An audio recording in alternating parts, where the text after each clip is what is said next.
Okay. I imagine we mostly agree that we don't like Ayn Rand in here. I think that's I feel like a group of people who self-select into caring about fighting games they tend not to be the biggest Rand fans. Bam.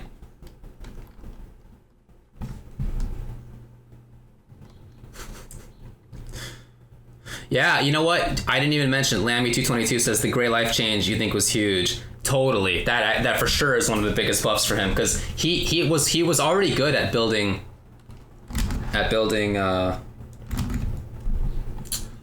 boink. He was already good at building gray damage, but now gray damage lasts for longer, so it's more valuable. And his tools, some of them get him in close range. Like if you do down toward fierce, like you're in range now from pretty far away for a grab mix up. If you hit with scissors, now you're at, well, I think always, but in any case, you're in range for a throw. So like he does have these ways to get in and make that happen. So I think that's a really good point. It's a huge buff for him. So let's talk about MKT Iwate versus Daigo, the Balrog player. Oh man, we got a couple of these guys in here. Oh, this is really much longer than I thought it was. I'm not gonna do that. You know what? I'm gonna stop right here. I'm gonna stop at this break. Because I wasn't intending to watch for that long. This is not an easy matchup, right? It wasn't easy in season 1, and then Balrog got buffed and Ryu got nerfed. So predictably, I feel like it's really tough.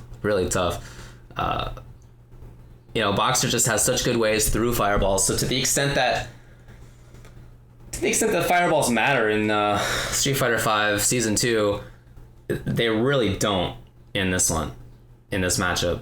I feel like they're so tough to make work. If he makes it work and he shows me up, more power to him, because he's a genius if that's the case. But I think that's really tough. And turnaround punch got buffed, and that goes through stuff. So I just feel like that's really not easy to do.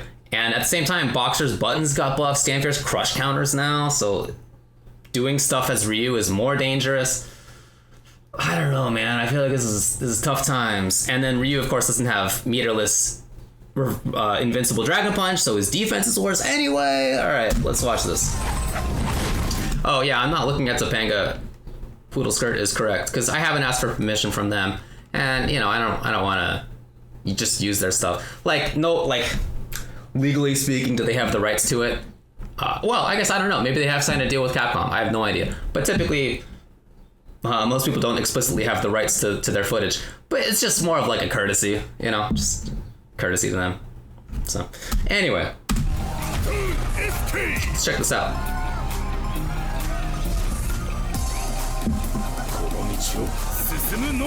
Round 1. So speaking of, before we get started, the CFN replays, you can definitely check them out.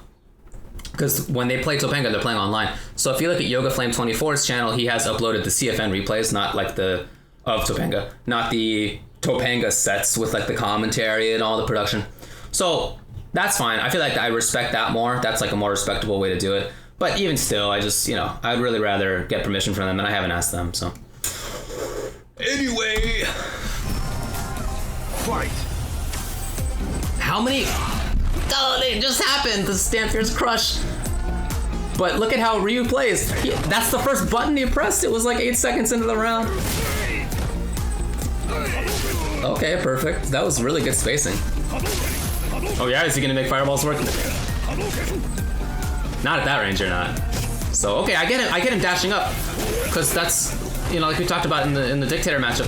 If you don't have effective ground control at a certain range, you just try not to be there. That's your goal.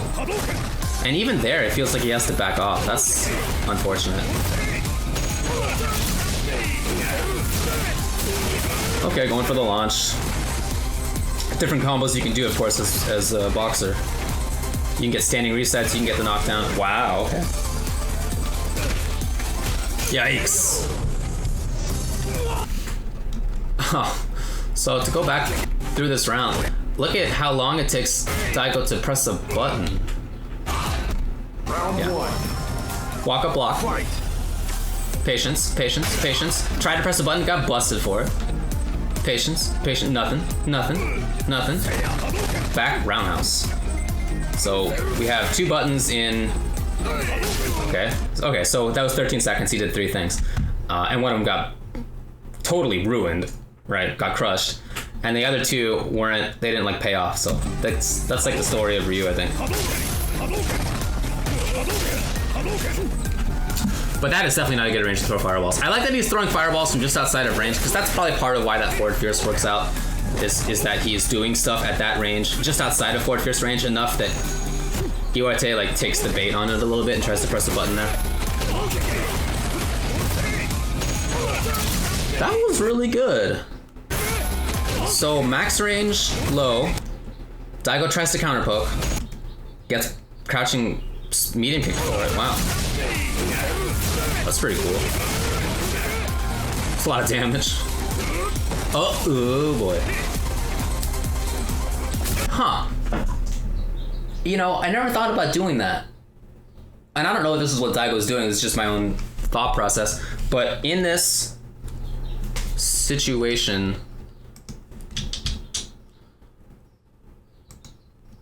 1 second.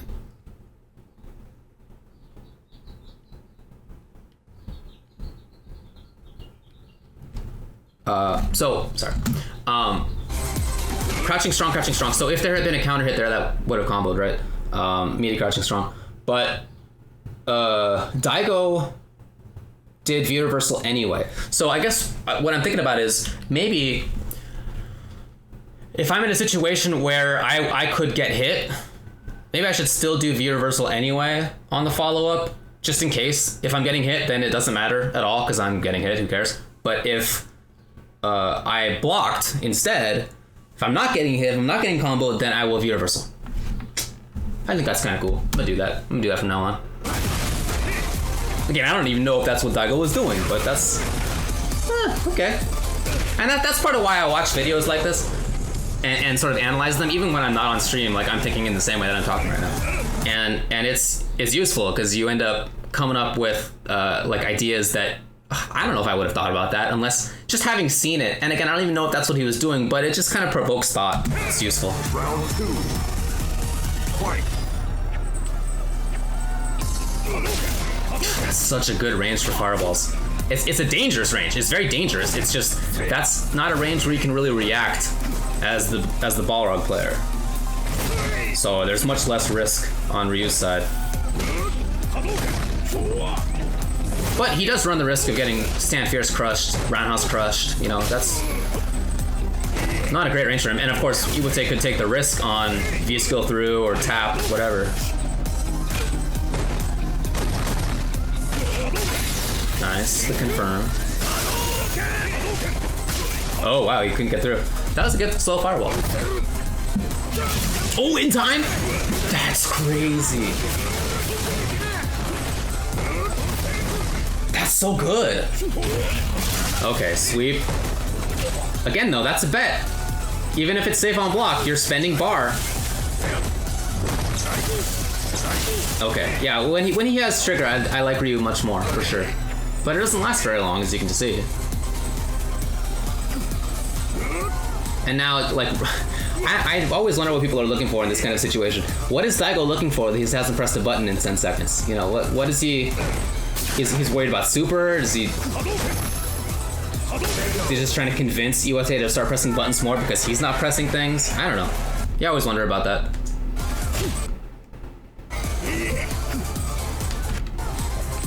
Yeah, look at this whole period of time. And again, keep in mind what started this off. Sleep, trigger. Now, like I said, that's not actually unsafe on block, right? It's okay on block. It's just that you're taking a bet with resources because you only have trigger once, usually per round, sometimes twice, usually once. So spending the resources is a risk in itself. And then, so 40, let's see, 41, 40 seconds. I'm just looking for the last time he does something, because there's this whole long period of him not doing anything. 37, I guess.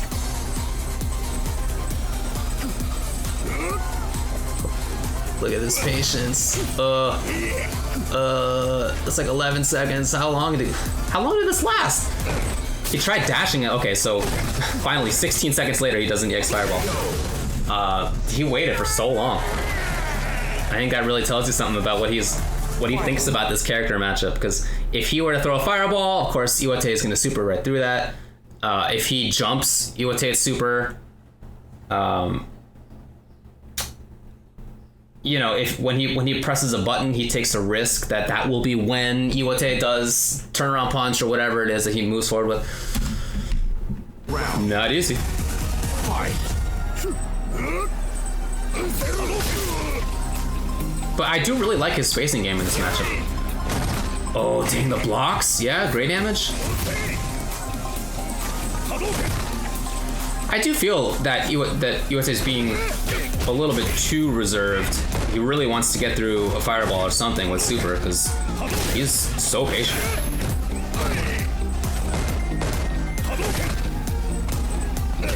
Hey, wow. Oh yeah, he was looking for DP, I suppose. You gotta give it to Daigo for how many Fireballs he's been able to land in this matchup.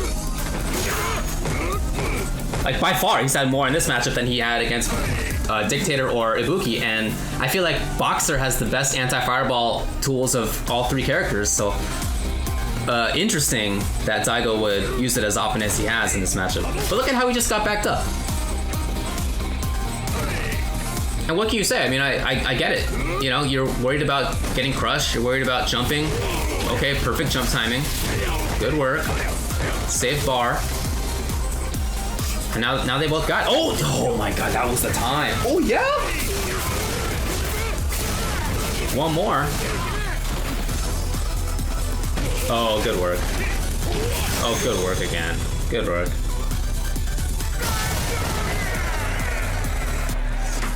Round one. Yeah, you guys are talking about turnaround punch. Turnaround punch in season 2 is pretty buff. It's pretty cool. I really like it, actually. I really like what they did to it. So the longer you hold it, the higher level it gets, obviously. More damage it does, but more importantly, or at least as importantly, the safer it gets until it gets to be advantaged on block. And so as the opponent, you gotta know which version it is, because if it's the one that leaves him at -1, that's very different than if it's the one that leaves him at +1, right? Very different in terms of how you deal with it afterward. You can press a button reasonably safely, especially if it's a 3-frame button, if you block the -1. If you block the +1, very different story.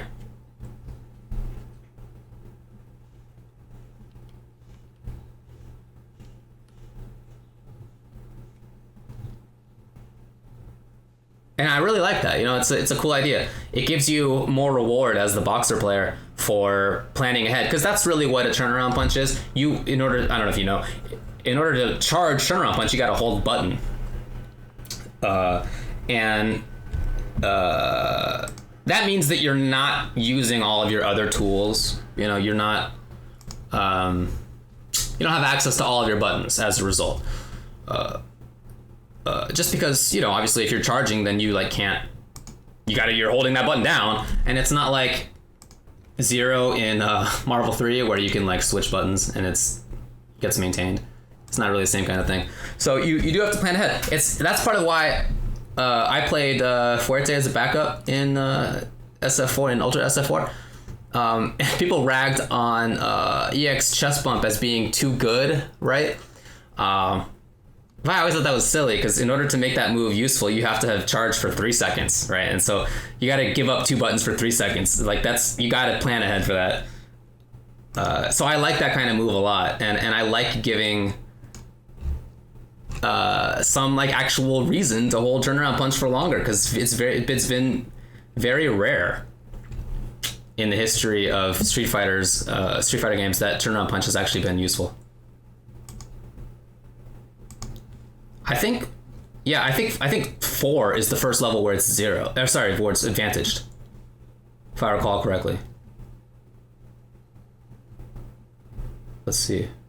Yeah, our Dusk says he has frame advantage starting from turnaround punch 3. No. Okay, yeah, that's what I... Right.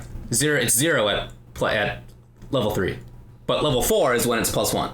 Is that correct? I think so.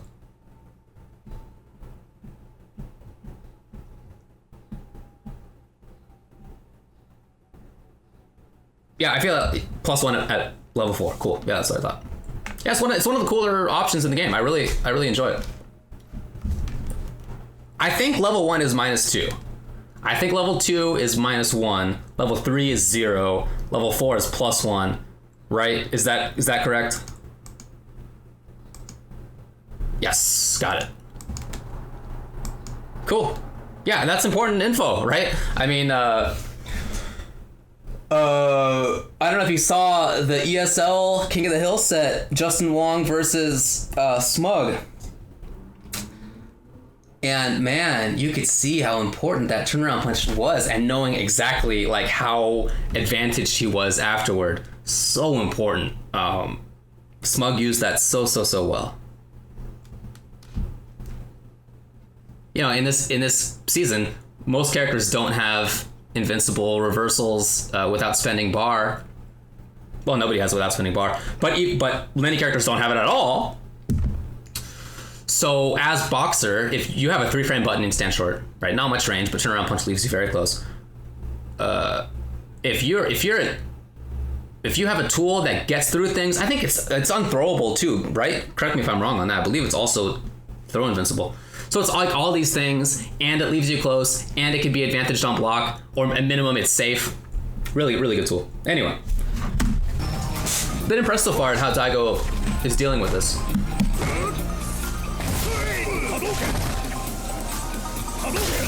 Because he's had so many more fireballs than what I would have expected. And I wonder if maybe that's why he's doing more fireballs than expected. If Iwate comes into this thinking, like, oh, I'm just gonna control the ground. You can't throw fireballs on me, I'm Boxer. I wonder if that's why Daigo then brings them out. Yeah, at highest level it wall bounces. Turn around punch.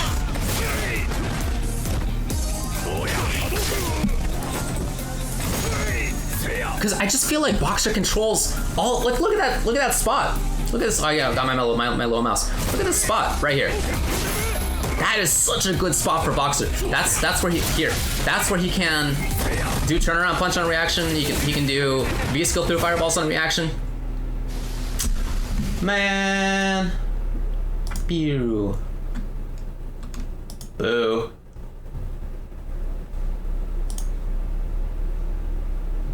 Well, okay, I said I would take a break when it comes to that, but so let's finish this game out.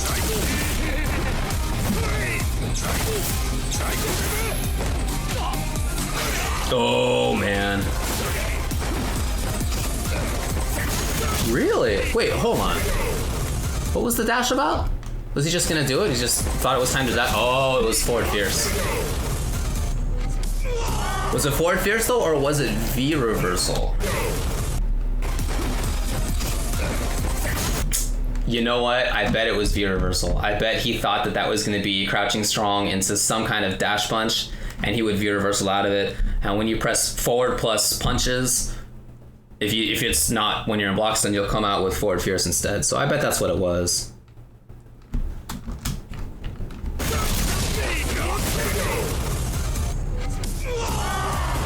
Yeah, right. Majala thinks the same thing. That's what I think too. I guess I'd like to see more forward movement from Iwate. Maybe that's what he's doing now. Because Daigo has been threatening with Fireball so well. But that's only at a very specific range. He can't do it if Balrog's right in his face, and he can't do it if Balrog is like half screen. There's only that one spot where he really can. Oh no, that sucks. Wow, that's so good. I think that was V reversal too. I think he got busted out of forward fierce, but it was supposed to be V reversal.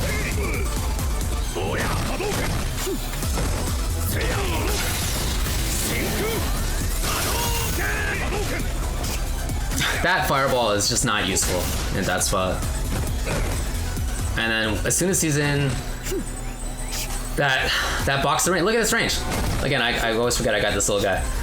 This range here, that half screen, very tough for Ryu to do anything there. So you see him walking up into the range where he can throw a fireball without Bison reacting. Without Balrog reacting. That was, oh, you would pump it for super, he just didn't get it. Oh, he takes the risk. I wonder what the connection was like, I guess. I don't know. Oh, yeah, really? You took the bait on that?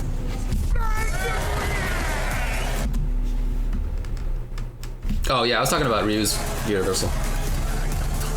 Final round. Fight. Really good interruption. Oh, wow, he didn't. That is crazy to me. I'll talk about that in a second. Very impressive stuff. And then he tried it, and you know what? It didn't work out that well. He backs off. Again, there's this whole range where Ryu just doesn't really have effective options. So what do you do about that if you're Ryu? Either you don't want to be in that range. Yikes. And you do that either by being far away from it or being way in close from it. And you try both of those things, and neither one really worked that well. Oh, what? Three of them? Look at that gray. There's so much gray.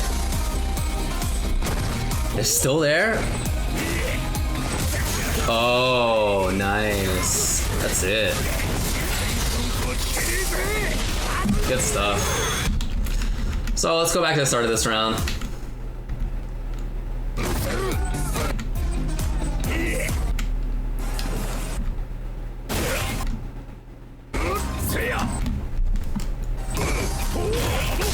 Yeah, that background house is nice. It does, I think, cause some problems. But here, what I went nuts about was the lack of anti-air. So I mentioned this last time I streamed. It's something I think we talk about a lot. It's hard to both control the ground and the air. It's hard to pay attention to both of them. So it's hard, you don't get every anti-air because you're looking for the ground too much. And when the opponent jumps, it's like a surprise. Or vice versa, depending on what you're looking for. So you can tell, even though Daigo does not often press buttons, you can tell how focused he is on the ground. This is a big tell right here. That he's trying to do stuff on the ground. And he doesn't anti-air. Even though his character was not busy. Definitely he could have just done Dragon Punch. Think about it, if Ryu's thinking, okay, I'm gonna look for the anti-air, keep my mind on the ground a little bit, but okay, anti-air is where my focus is. This is for sure Dragon Punch. For sure. But since it's the opposite, he can't really do that. And again, even though he's not very active on the ground, even though his buttons are kind of at a minimum, right? Background house, forward fierce, sweep occasionally, fireball occasionally, but really more often than that, he's just playing patiently. Even though he's not often pressing buttons, he's still so focused on the ground that he can't anti-air at the same time. I think that's impressive that Iwate recognized that, but I also think it kind of sucks that even if you're paying that much attention to the ground, as Daigo was right there, you're still not like really controlling things. It kind of sucks.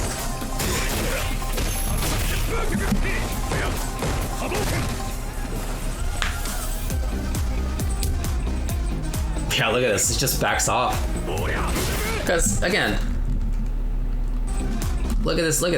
This spot. This half screen, maybe a little bit more than half screen. From that range, if he throws a fireball, he is definitely going to get V-skill punch. Definitely.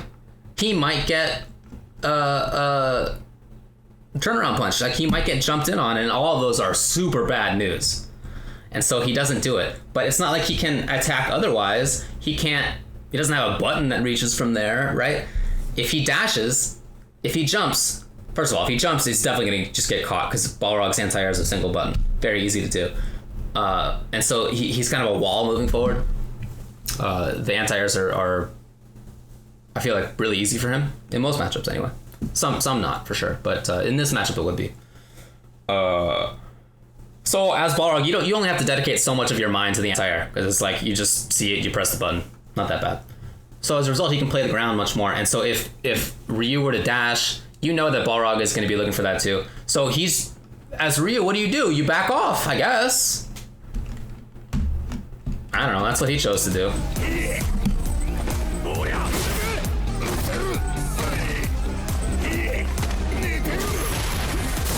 Yikes. You gotta do it sometime. You can't always just play patiently. Again, the roundhouse, the sweep to sort of take the risk. Spend the meter to get out of the situation. Ooh. Okay, well, could have gone differently on both sides.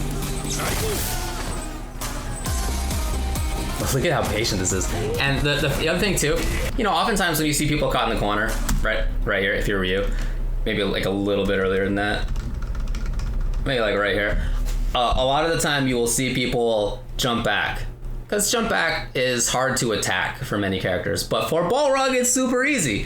You super, you do EX Dragon Punch. I mean, EX Dragon Punch is a half screen anti-air, right? It's crazy. It's armor. Very strong. Or super, right? So either way, jumping back is not really an effective tool. And again, we've talked about the problems that Ryu has on the ground. Jumping in is not easy against Balrog, just in general. This is not really the range where fireballing is effective. Maybe like a tiny bit closer than this is where fireballs become more effective again because they can't really be reacted to. But at that spot, I don't know. Yeah, and then that's it.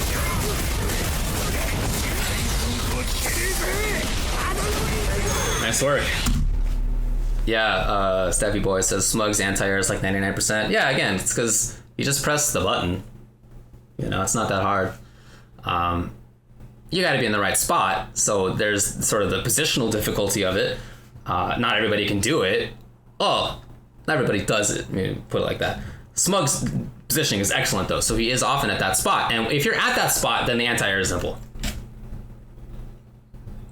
But as you're walking forward, or as you're doing anything, as Bison, I feel like you can more easily pay attention to the anti-air with that character than with others because it's just such an easy reaction. It's like playing as Zangief now when Lariat is reasonable again as an anti-air. As Zangief, like, I'm not even that worried about people jumping in because I can just press the 3-punch button and there it is. I get the anti-air, right? So as a result, I can concentrate more on the ground because I don't have to dedicate as much brain power to the anti-air. If I'm playing Bison, right? If I'm playing the other character that I play more often nowadays, or maybe if I'm playing Dalsum, right? Another character I play a lot. I am spending a lot of my brain on the anti-air. Certainly much more than with Zangief, because as those characters, I got to be at the right position. I got to sort of guess which jump in they're going to use in some matchups. I got to get which button choice right. The positioning has to be right for this particular button choice and anti-air to air interaction. A lot of like variables involved. Whereas with Zangief, I just press 3 punches. It's like much easier. And same thing with Boxer, much easier.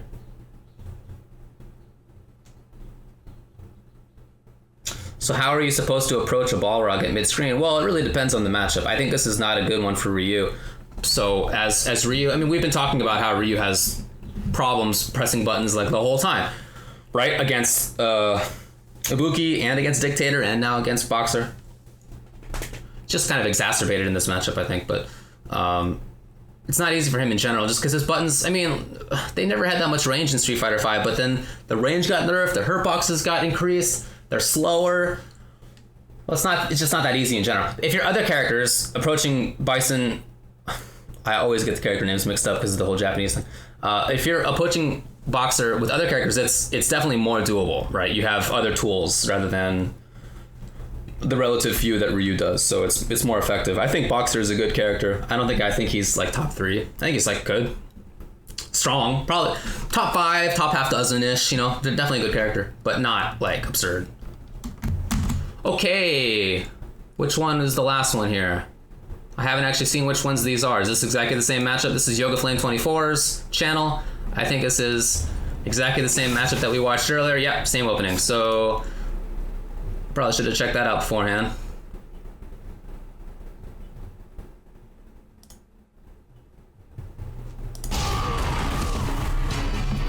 Fight. So now this is Crusher. Yeah. Just go back a little bit.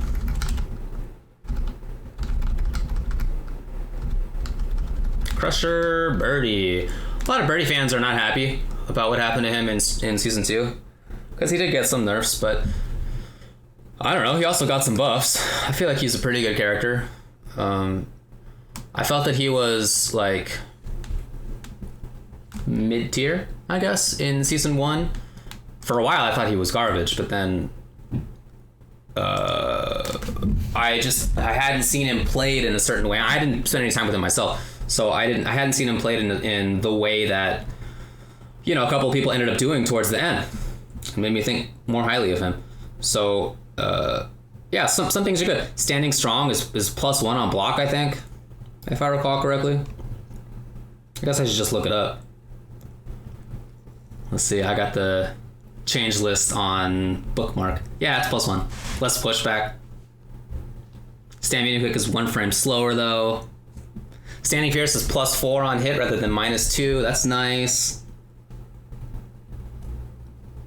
More frames of advantage after crush counter roundhouse. Stand short is 5 frames, that's right, yeah.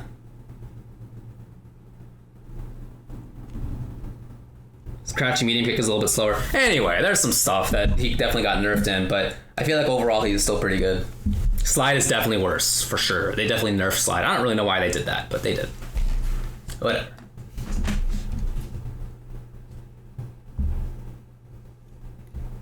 He still seems like a pretty reasonable character. To me, anyway. Alright, well, anyway, let's see how Daigo Ryu deals with this. Oh, yeah? I've never seen that. Well, just let it play. I've never seen that interaction. That's interesting to know. So you see how much more often we're seeing that stand strong? Dang. By the way, perfect spacing on that sweep. That was beautiful.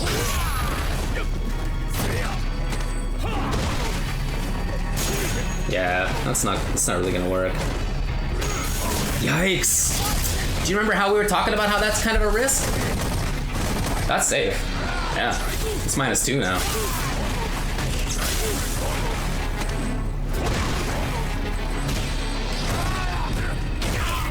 That sweep spacing is so good. Oh, good work, good work.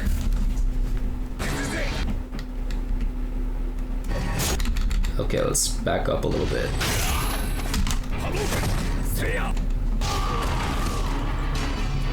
Fight. Very epic music. Yeah, that sucks. I don't know. Alright. You see all these stand strongs, but this perfect sweep spacing, that's gorgeous. And he just got a little bit too busy with himself. But then, there, the stand short, what do you do? Could he have Dragon Punched? I guess he should have been able to just do like jump, short, stand, jab, jab, Dragon Punch, right? Not rather than the short. I don't know. I feel like that would have worked. His sweep, that's kind of a bet, as we've talked about. And then this, yeah. That crouching fierce. So we talked about it before as being a counter poke, right? So when you're looking for somebody to press a button. Okay, this is farther back than apparently I thought it was.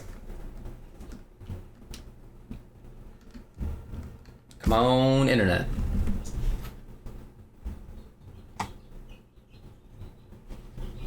Hello. Alright, we'll just let this run, I guess. Ugh. Bam! Yeah, look at that. So that's the problem with it, is that it's a counter poke, but it's not like a fast one, not like a fast recovering counter poke. It's out there for a little while. And it's not like Crusher reacted to it with Stand Strong. He was just doing Stand Strong, but that shows the problem with that. So again, even that Crouching Fierce is kind of a bet.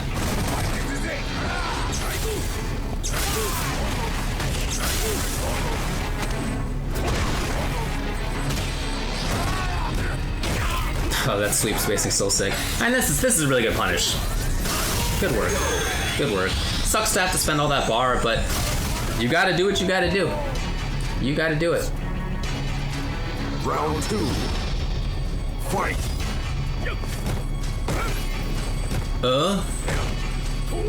Oh, he tried it again. I mean, luckily for him, it's wasn't actively punished. Yeah, that was not good. Oh yeah? He tried it again. No, what a jerk.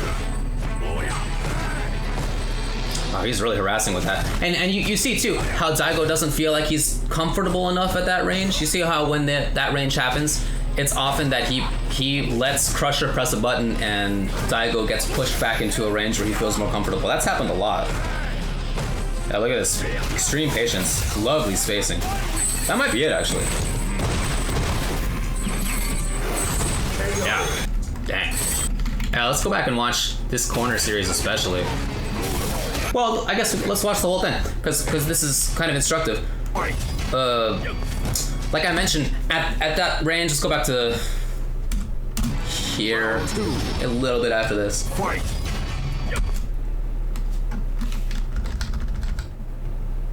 Yeah.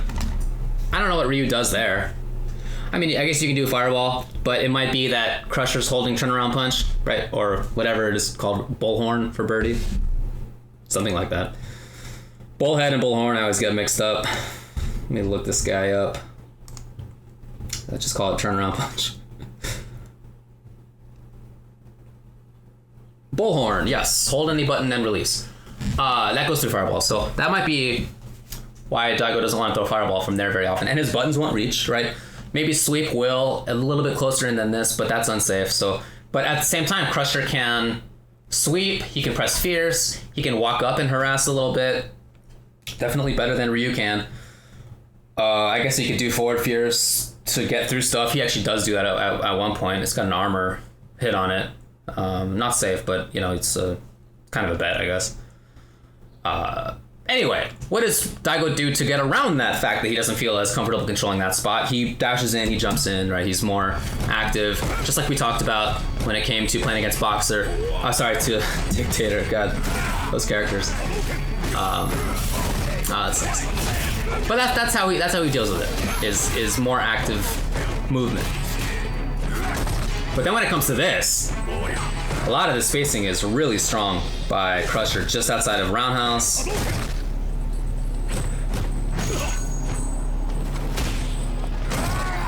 You know, anti-airing very well, just harassing really, really well on the ground. Again, excellent spacing on that sweep. Look at this range. Again, right in and out. And you can see Daigo trying to challenge it. He has trigger, so sweep into trigger would be safe, but you know, you gotta have the sweep connect. Final round. Yeah, Bullhorn's the zonk.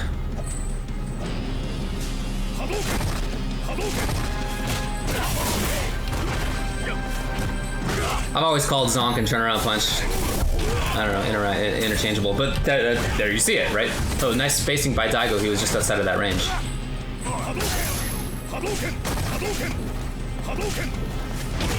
Oh, wow.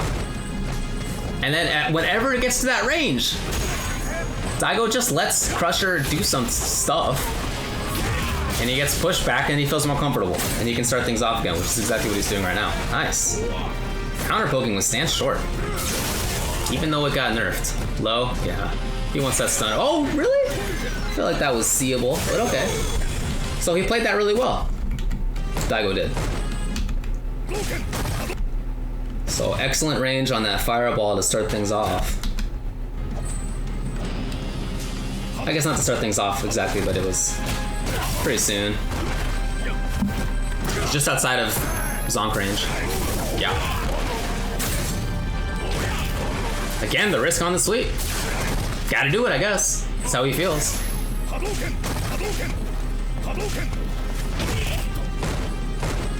Yeah, you see what I mean? He blocks to get pushed back out to a more comfortable spot. And then once he's there, he dashed, he jumped, he did stuff. But you can do that. You know, you can use your opponent's buttons to push yourself back safely. This is something that people have been doing forever. I think I most often see it when Dhalsim is in play. People will block limbs in order to get pushed out of limb range and then do other stuff, rather than taking the risk of getting hit while moving backwards or forwards, whichever way they want to move. But you sort of let the opponent push you. And that's what Daigo does right there. So that's a very smart play.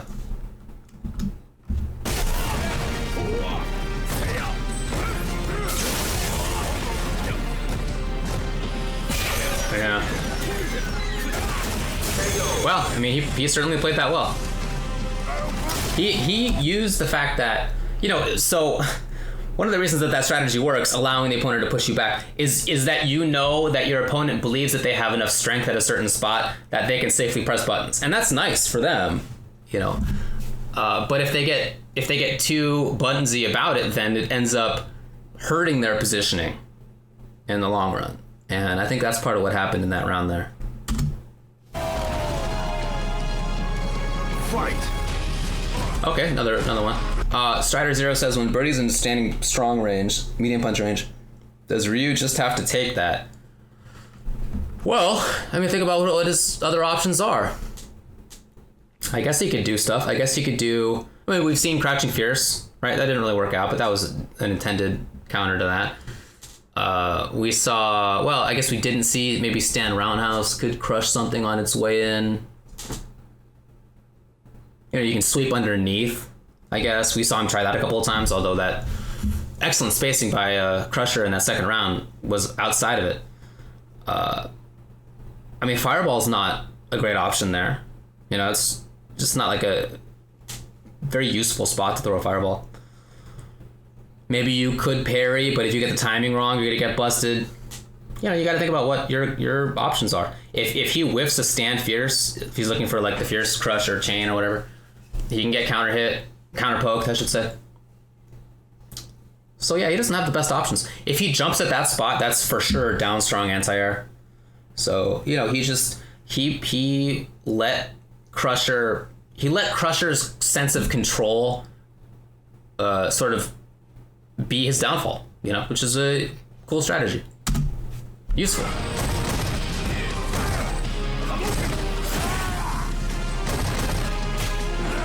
Oh, definitely more forward fiercing, but you see...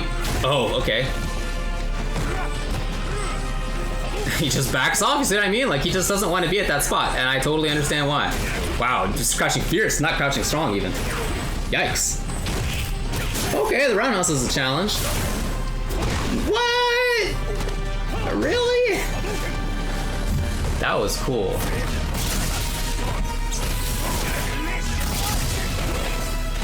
Okay, good stuff.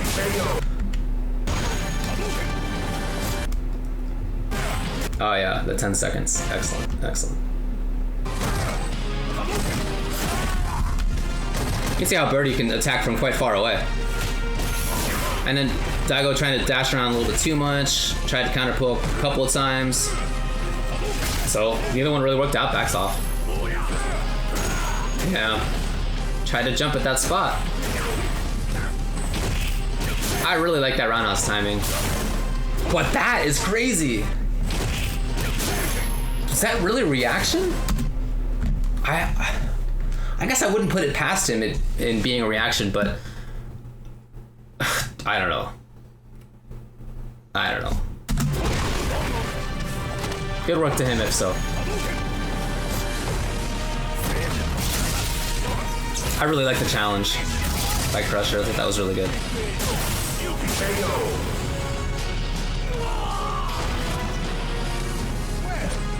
So, in terms of how Ryu moved around, I liked some of what he did there, but he, just kind of ran into some birdie buttons. Oh, wow, the timing on that.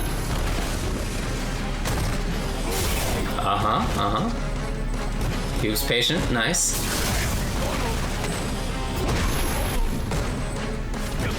That sucks. He doesn't really get the free dash up into stuff anymore mid-screen. Bummer. Oh yeah? Oh, kind of far away, I guess. Couldn't really get too much. What? Yeah. So I guess what happened here is just probably that Crusher thought he was at a range where Stand Strong would whiff, and so he just inputted super. It's probably, well, could be that. Could be that he wanted to go into regular bullhead into V trigger cancel and he just screwed it up. I don't know. In any case, some error. So what? Can't be 100%. Daigo. Yeah, no cans. I mean, think about like, would he really be able to set up a can? And is that useful in this matchup against the character with a fireball? I don't know. Fight. Certainly not right now when there's super on deck. You don't want to just throw that out. Okay, moving. I like this pressure. Yeah, I mean, again, if you can't play footsies, then play for pressure. Very important tech. Oh, nice round. Dang. Cross up. Yeah, okay, that's what I think he probably was looking for last time. Oh, what? Yeah? Too early on the roundhouse. Dang. That was unfortunate stuff. But I really like how Daigo played this. Again, if you can't keep up in the footsies department as a character, then you go in, or you do something else. And that's exactly what he's doing in this round. Clearly a frame trap. Crusher took the bait. And then yeah, I mean that's good work. Yeah, have they fixed Birdie's necklace floating in space? Come on, of course they have not. Of course they have not. That is real funky. I don't know what to make out of that. But that unfortunate that he screwed up the timing. It wasn't gonna crush because Daigo was blocking. But unfortunate timing that he screwed that up. Fight. Ooh, okay. Alright, Mika. What to make of Mika in season 2? I feel like she is still strong. Clearly is she top tier? I don't think she's top tier now. Whereas I did before. She doesn't get into the corner quite as easily, which was really good before. A big part of why she was so good. But other than that, she has a lot of the same tools. Like, they're not all the same. Some of them got nerfed. But I feel like she's enough of the same character that it's okay. And certainly once she gets into the corner, she's still good. I just feel like she has, since she has a tougher time getting into the corner, she has to play differently. And I think you see that in some people. Like, I don't know if you guys have seen Fudo play lately, but he's doing Forward Fierce as anti-air more, which is cool, rather than just down strong, because Forward Fierce will get the pop-up. So, you got to adapt a little bit, but I still think she's pretty good. Yeah, the old Tekken head. 201. I think Chun is still good too, but anyway. Just to continue, I feel like a problem for Mika is that the crouching fierce got nerfed. It's not like, I don't think it can be plus anymore, right? Or if I recall correctly. I think that was the thing about it. Now I'm gonna look up the change. Yeah, changed advantage on guard. It's now 2 frames worse on guard, so at best it's like, I think 0, something like that.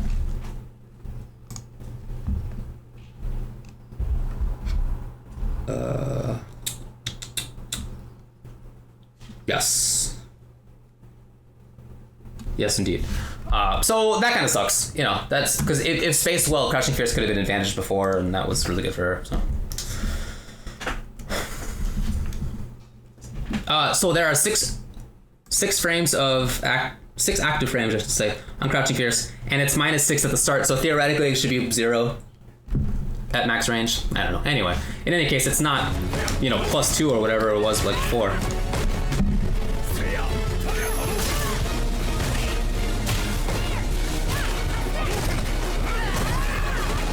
Yeah, I mean, very similar stuff, right? And once she's here, she's good, By there, I mean near the corner. She still has good anti-air there. She still has good forward movement right there. Close enough to the corner that she gets good mix-ups out of it. Now she's looking for crouching medium kick trigger activation. Oh, that was such a good crouching stand short, I should say. Interesting. Oh, the charge roundhouse got blown up. So, okay, let's go. I was looking too much at Mika. I wanna look more at what Daigo does about it. Yeah, okay, so faking the fireball and just kind of cautious pressure. Oh, that kind of sucks for 201 that he screwed that up. Would have gotten the link. But you can definitely see that Daigo feels like he has more tools. Like he's definitely bringing more things out. More active for sure. Not just with movement, but with buttons too.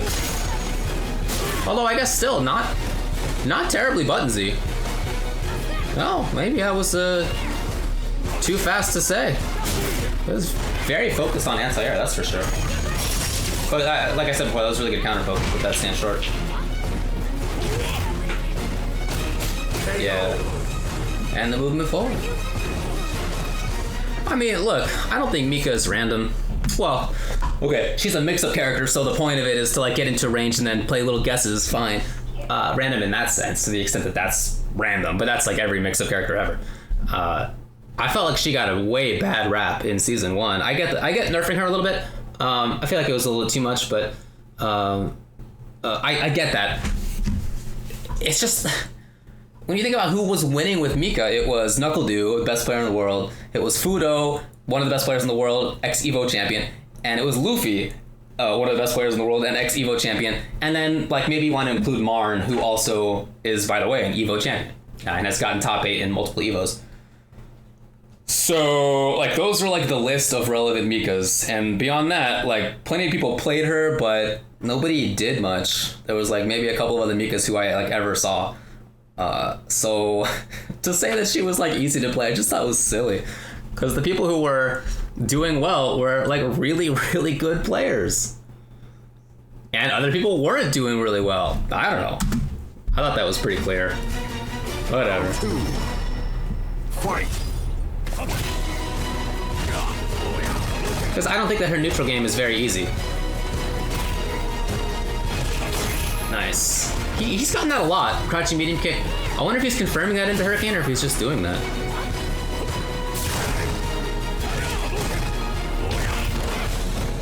Yeah. But, you know, she doesn't have the best footsies, that's for sure. And so maybe in this matchup, Daigo feels more confident because he can press buttons a little bit, you know, more regularly. I know what that's about. I know that 201 is looking for a crouching medium kick into trigger. Oh, okay. Yeah? Was that supposed to combo? I feel like it was supposed to combo. Oh, dude, over knee or over the. There you go. Yeah.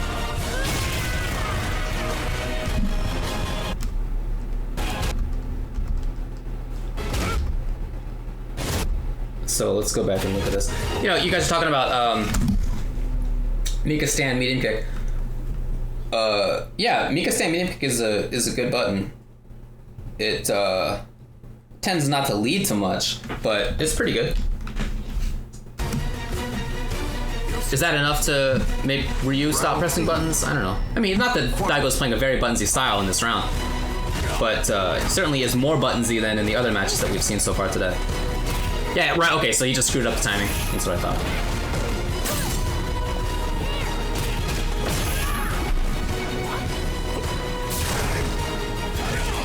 Yeah, you see how he's more confident about moving in, crouching medium kick more.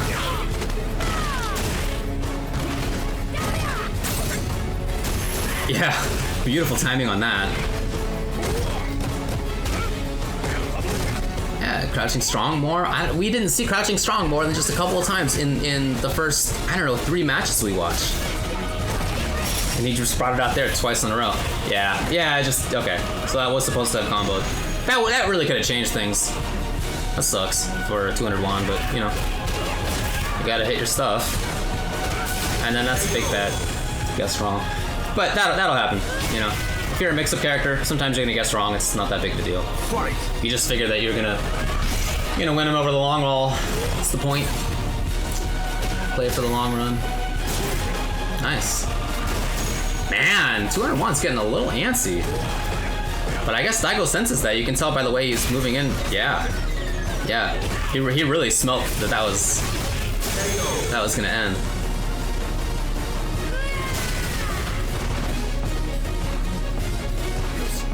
Round 2. Fight! I don't know what this music is. This is just what Yoga Flame 24 put on. I don't know. Oh no! That was punished really well.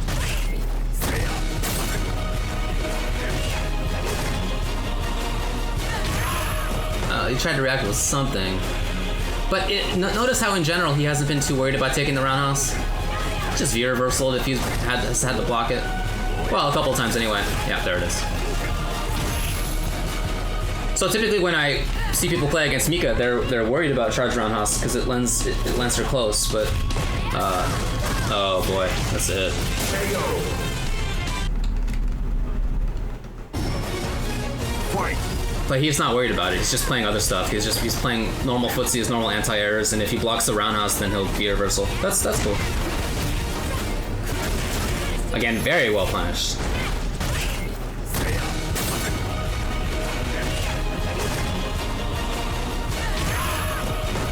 I don't know what he got hit doing, and luckily for him, didn't get crush countered, whatever it was. Yeah, right. He's just playing his normal game. I like that. I like that. I guess I find that I tend to focus on it too much. You know, I as Geef, I'm looking to V-skill. Well, as Dictator, I'm looking to V-skill too. Because you can do it for both. If he tried parry, that probably would have been crush countered. You win. Is that it? That is it. Bam. Is there no reason to Irish whip anymore? Well, yeah. I mean, there is. I mean, in the corner, it's the same thing, same mix-ups, basically.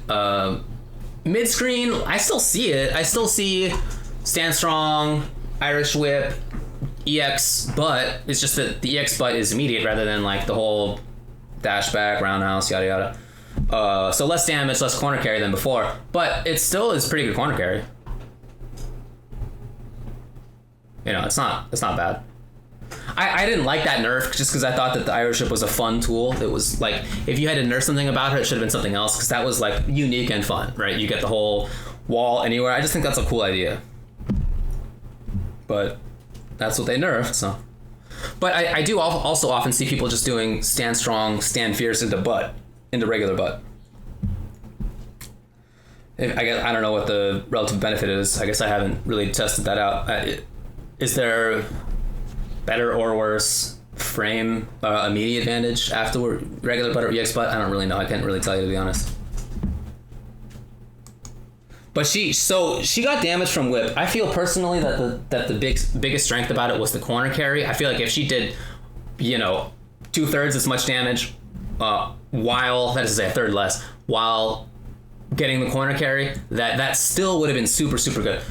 But I guess what I would have done about it is make it so that you could do, it worked the same way, bounces off the wall, but then that EX butt didn't corner carry quite as well, right? So like at the end of that combo, you can do EX butt still the same way as you did before, charge roundhouse, EX butt, but you just like wouldn't get the corner carry out of it, I feel like that would have been fine, but whatever. Yeah, the clap nerf is a definite nerf. She got nerfed. I mean, there's no doubt.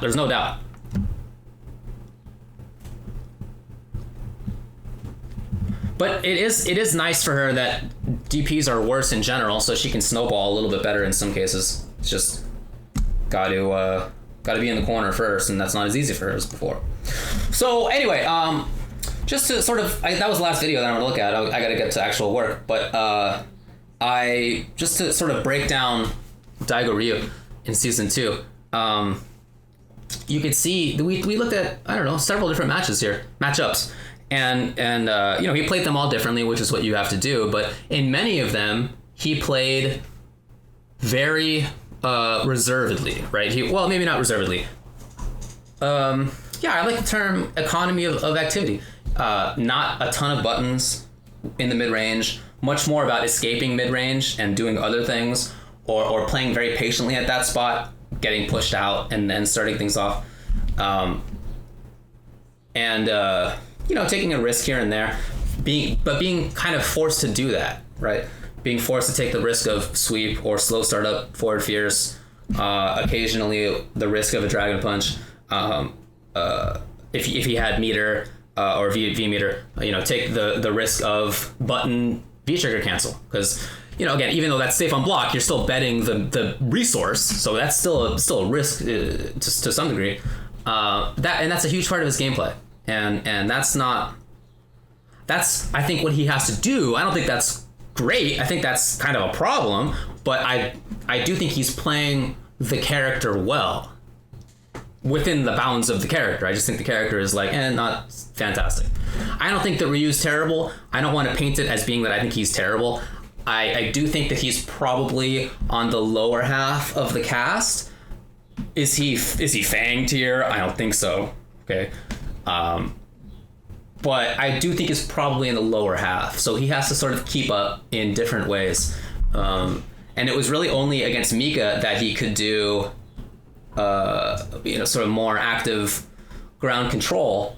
And even just the sort of regular Ryu stuff of Fireball, Anti-Air Dragon Punch. Because she doesn't have as strong of footsie buttons or as sort of oppressive mid-range as the other characters we saw Birdie, Boxer, Ibuki, Dictator.